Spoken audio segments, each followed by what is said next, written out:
बाळा थांब. माझ्या शुभेच्छा घेतल्याशिवाय पुढे जायची हिम्मत कशी झाली तुझी? माझ्या डोळ्यात बघ. हो, इथेच बघ. तुला जाणून घ्यायचंय ना की हे नवीन वर्ष तुझ्यासाठी काय घेऊन आलंय. नीट ऐक. आजची तारीख मी तुझ्यासाठी सुवर्ण अक्षरांनी लिहायला घेतलीय.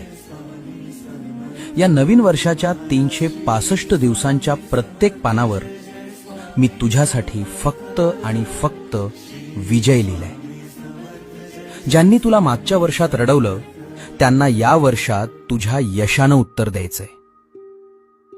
असा पराक्रम गाजव की हे जग बघत राहील, कारण तुझा पाठीराखा साक्षात ब्रह्मांड नायक आहे. जा, जिंकून ये हे वर्ष. माझा आशीर्वाद सोबत आहे. नवीन वर्षाच्या हार्दिक शुभेच्छा.